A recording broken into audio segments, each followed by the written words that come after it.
According to Ada Conde, humans have the ability to control the outcomes of many situations and events that seems to be a combination of act of God and some kind of coincidences that lead us to or away from desired events. For example, our job situation, our family situation, our money situation. Sometimes people work very hard and money seems to be constantly slipping out of their hand. Things happen, something burns down, cars are crashed, money never stays, no matter how hard they work. And other people seem to be able to maintain their money and multiply them while working just as hard or maybe even less hard. Same with love, same with relationships, same with children, same with just about any kind of situation in life. And Ada Conde said that the fact that two people engage in the same activity having two different outcomes often has to do with their consciousness and subconsciousness. And we have control, humans have control over outcomes, whether those outcomes are positive or negative, desirable or undesirable, by directing their subconsciousness either knowingly or in most cases unknowingly to themselves to a outcome that they may or may not even appreciate later. So that was a long introduction. Let me give you an example of how that would work with the example of a story of the boy and the horse. So Ada Conde tells the story about a group of young boys. I think they were either in Germany or in Austria or someplace like that. But let's just say 1800s.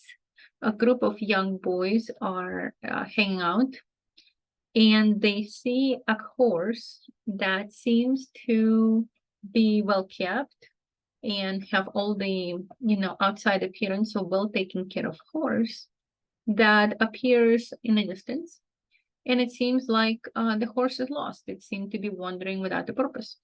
So the boys gather around the horse and they ask themselves, do you know whose horse that might be? And nobody knows. They live in a poor part of town or not as wealthy part of town. So after a little bit, they decided the horse needs to be returned to the owner, but nobody knows how to do it. So one of the boys who actually told the story later gets on a horse, and when he gets on a horse, he just tells the horse, go home. And then he does like go, go. And the horse starts to slowly walk forward. And the boy just drops the, what do you call this? The reins. The boy drops the reins. And he just quietly and passively sits on top of the horse. And the horse starts to walk in a direction that the boy figures out probably goes back home somehow. So the horse starts to walk slowly, and it goes through a part of town that the boy recognizes as his own, and it just continues to slowly walk, very unhurried, very leisurely, just walks. The boy looks around, and the horse is now leaving the part of town that he knows, and it still continues to slowly walk into the distance. From time to time, the horse stops and starts to kind of get distracted, and then the boy just say, go home, and just like, go home. And the horse starts to walk again. So after a little bit, the boy on top of the horse realizes that wherever the horse is going is a different part of town that he does not know, and he never been there before. Nevertheless, he continues to sit passively on a horse from time to time, just reminding it that it needs to go home. And little by little, the horse makes progress forward until it ends up on a road that leads to a house on a hill. And from that house on a hill, a man runs out and he said, oh my God, that's a miracle. You found my horse, he said to the boy. And the boy gets off the horse, and the man says, "Young man, what's your name?" He says what his name is. And he said, "How did you know that was my horse?" And the boy says, "I did not know that was your horse, sir." And the man asks, "So how did you know to bring the horse here?" And the boy says, "I did not know, but the horse did." The young boy, Ada Conde tells us, later grew up to be a psychologist. And that psychologist used the story from his childhood about him finding the horse and knowing that eventually horse would go back home if directed properly. He created a theory of conscious and subconscious. So let's look at the story of the boy and the horse from the position of our consciousness and subconsciousness. In this particular scenario, the horse is an animal that does not speak, does not has greatest of intelligence, is basically a beast controlled by instincts, emotions, and memories. The boy, on the other hand, is a very bright boy who understands directions, understands morals, understands responsibilities, rights, wrongs, rules, regulations, etc. So he said that in our life, we believe that let's just say the id of our consciousness, we associate ourselves with this boy. We're responsible, we understand the rules, we know right from wrong, we understand directions, we can learn instructions, etc., etc.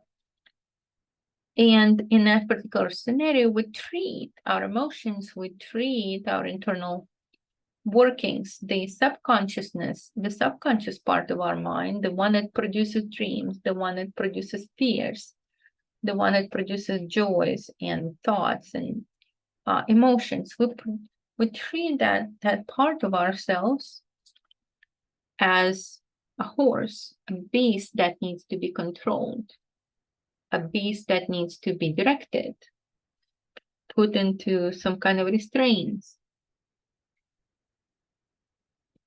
The boy, when he encountered the horse, is obviously smarter than the horse, and the boy knows that the horse needs to return home.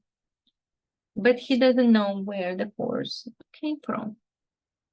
So the boy did the only right thing that he could do. He gave the horse clear instruction. And then he dropped the reins. He dropped the reins because he trusted that the horse knew where it came from. So the psychologist who later became, the boy who later became a psychologist, he says that we, as ego part of us, the conscious part of us, are so focused on controlling our feelings, emotions, memory, thoughts, etc., that we take away the inherent power of that subconsciousness, the immense knowledge that our subconsciousness has. We override it. He said, had I, as a boy, when I got on that horse, started to tell the horse, go right now, go left now, go straight now go turn around and go back, would the boy succeed in controlling the horse? Probably. The horse would probably listen. But would the horse get home in that scenario? Would the boy be successful in achieving his goal of getting that horse home? So now let's look at the moral of the story. Ada Conde said that we should treat ourselves as this union. the union of conscious and subconscious, the union of the boy and the horse. The boy has limited knowledge. Remember, the boy in the story did not know whose horse it was, did not know where it came from. After a while, he did not recognize the part of town where the horse was moving toward, and didn't even know that the horse arrived when it stopped in front of the gate. So with all of his education, understandings of higher matters, the boy was the ignorant one. The horse, on the other hand, the slow memory and emotion motivated brute, even though it did not show itself as a brilliant part of this combination, was the only one with the true knowledge of how to get from point A to point B. Therefore, Ada Conde says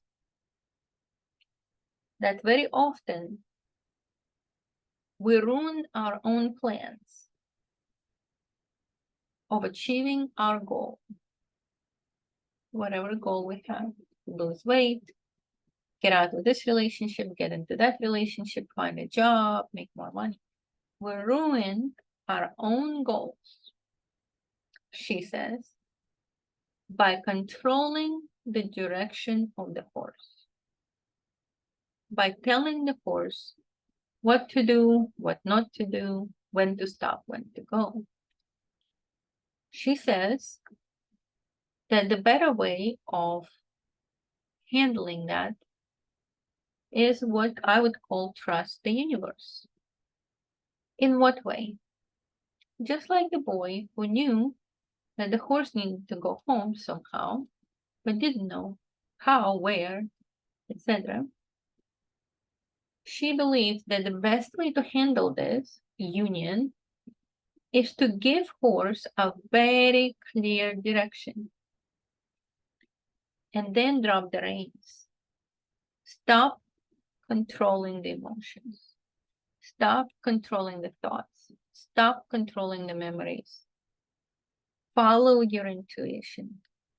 Follow your even unknown paths that seem to be leading you to places where you didn't expect to be, but nevertheless trusting the universe, that the universe is leading you to the outcome that you requested. Later on, to support the story of a boy and a horse, I'm going to tell you a story of how Ada Conde herself accidentally discovered the similar situation of the story in of the boy and a horse about finding a doctor that she needed. So that might be a video that I'll record in a minute. But the story of the boy and the horse is an allegory. It's something for you to think about whenever you're stumbled, whenever you have no idea what to do next. Just like the boy did in this story. In that case, the prescription from Ada Conde is to clearly state to yourself the desired outcome. Go home in that case. And then stop resisting the events that follow, no matter how unexpected they are, no matter how they don't look like they're the right type of events. Nevertheless, accept that the universe, just like a horse, is about to start moving in a direction that you do not know. But you should not try to direct its course. I will come back to the story of the boy and the horse several times through these videos, just because Ada Conde herself refers to this power, this dynamic of trust. Trust of your own powers. Trust of the universe. Trust in your ability to bring about events, people, and consequences that you had no idea you could summon. I'll see you at the next video.